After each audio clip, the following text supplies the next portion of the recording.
Début 2010, l'économiste en chef du FMI, Olivier Blanchard, avait suggéré de réapprécier nos cibles d'inflation. Pour plusieurs raisons. D'abord, pour favoriser l'érosion des dettes privées et publiques. Ensuite, pour créer une plus grande marge de variation des salaires réels et des taux d'intérêt. Il est en effet très difficile de faire baisser le pouvoir d'achat dans un contexte d'inflation zéro, ou de baisser significativement les taux d'intérêt lorsque l'on part de 2% avant un choc. Enfin, pour décourager le repli de l'épargne sur la liquidité. De son côté, le président de la Fed, Ben Bernanke, a toujours considéré la lutte contre la déflation comme une priorité. La politique de quantitative easing qu'il a inaugurée dès le début de la crise à la mi-2008 a conduit à multiplier par 3,7 le bilan de la Fed jusqu'à aujourd'hui. Et le fait que le monde souffre d'un excès d'épargne globale, autrement dit d'une surproduction structurelle, et soit menacé par une déflation rampante, est de longue date au cœur de ses analyses et de son action. Son discours sur le Global Saving Glut de mars 2005 fait référence en la matière. Vieillissement démographique, excédent énergétique, amoncellement de réserves par les pays émergents formaient à ses yeux un cocktail à l'origine d'un déficit global de demande et d'une pression à la baisse sur les prix.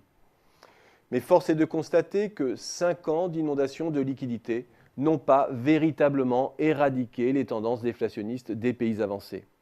L'inflation sous-jacente, c'est-à-dire débarrassée de ses composantes les plus erratiques, énergie, alimentation, peine à sortir d'une bande comprise entre 0 et 2%. Les causes, on les connaît.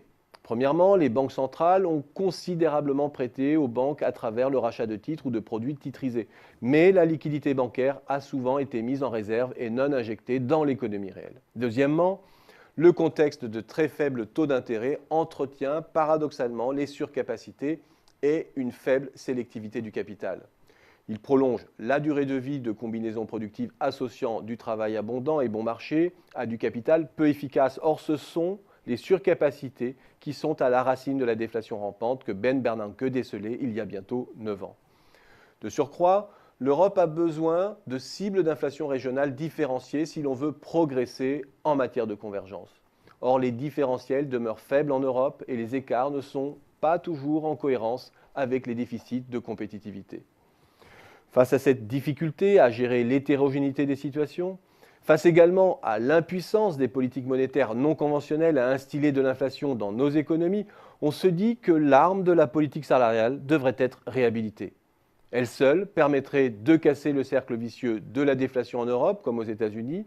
Elle seule permettrait de doser et de différencier régionalement la dynamique des prix. Elle se traduirait par de la modération ordonnée dans le Sud ou la France et une relance dans les pays plus proches du plein emploi, comme les États-Unis ou l'Allemagne.